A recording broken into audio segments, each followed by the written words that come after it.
Au sommaire de ce live, à quoi va ressembler l'accord irano-américain promis à la signature vendredi en Suisse? Quelques pistes dans ce journal. L'IA au menu du G7 avec les questions de régulation au programme et l'alerte de la Banque de France sur la persistance d'un choc énergétique et une croissance revue à la baisse. Et les détails de l'accord conclu entre les États-Unis et l'Iran qui se font toujours attendre. Que contient ce fameux texte proposé à la signature ce vendredi près de Lucerne en Suisse? Et hier, Donald Trump a précisé qu'il dévoilerait les modalités de cet accord cadre dans les prochains jours, ce qui laisse entendre que des points de divergence subsistent entre les deux parties. Des pistes ont toutefois été livrées par l'agence Reuters et qui croit savoir qu'une somme de 300 milliards de dollars aurait été destinée au soutien de l'économie iranienne via un fonds d'investissement privé qui ne serait opérationnel une fois seulement l'accord signé. Signature qui sera suivie, on le rappelle, d'une période transitoire de 60 jours. Et justement, le président américain s'est dit convaincu que cette seconde phase des négociations se déroulerait rapidement.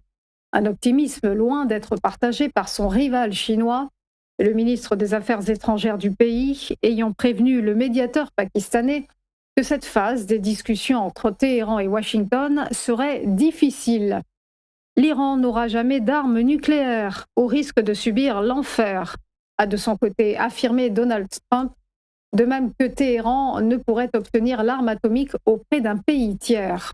Concernant la réouverture du détroit d'Ormuz, enfin, le locataire de la Maison-Blanche a jugé qu'elle serait effective vendredi, son vice-président J.D. Vance précisant qu'elle s'effectuerait sans péage. Et conséquence de ces perspectives de paix, le baril de Brent a chuté sous la barre des $80 pour la première fois depuis mars. On poursuit avec le troisième jour du G7 et l'IA au menu des 7 puissances avec cette question: l'accès à Mythos et Fable va-t-il être réactivé? Hier, les dirigeants auraient discuté d'un projet visant à la rétablir auprès de certains partenaires de confiance. Les partenaires de confiance évoqués pouvant être des pays ou bien des entreprises.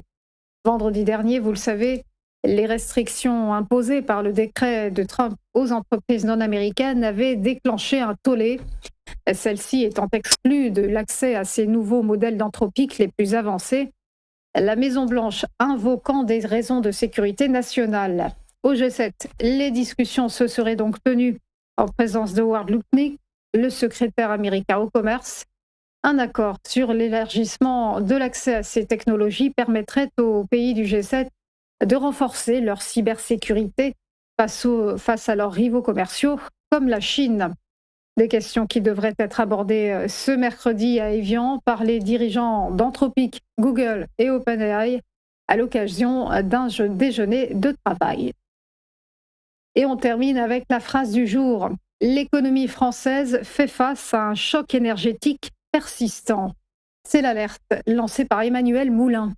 Dans un entretien aux Échos, le nouveau gouverneur de la Banque de France a annoncé que l'économie française allait continuer à subir l'onde de choc inflationniste sur les prix énergétiques générés par le conflit au Moyen-Orient. Conséquence, l'institution a revu à la hausse le chiffre d'inflation par rapport aux prévisions de mars. Elle a en revanche abaissé sa prévision de croissance à 0,5% en 2026. Et cette révision est forte, puisque les projections de mars entrevoyaient un chiffre à 0,9%. Toutefois, selon lui, la France ne devrait pas connaître de récession au printemps. Et en outre, Emmanuel Moulin a défendu le récent relèvement des taux directeurs de la BCE. On en vient au point bourse, le rappel de la clôture des marchés hier avec des places européennes en bonne forme. Le CAC 40 est monté de 0,75%, l'indice parisien se situe à 8447 points. Micro-gain à Francfort pour le DAX, plus 0,6%. L'indice allemand s'établit à 24 910 points, tandis qu'à Londres, l'indice britannique FTSE a avancé de 0,61% à 10 494 points. Encore plus d'enthousiasme à Milan où le MIB italien s'était lancé de plus 1,15%. Et en Espagne, l'IBEX 35 madrilène a engrangé 0,69%. Direction Wall Street où les indices ont terminé en ordre dispersé. Le Dow Jones s'est apprécié de 0,64% à 52 000 points. C'est un record en clôture. Le S&P 500 s'est replié de moins 0,57% à 7 511 points. Et quant au Nasdaq Composite, il s'est contracté de moins 1,15% à 26 376 points.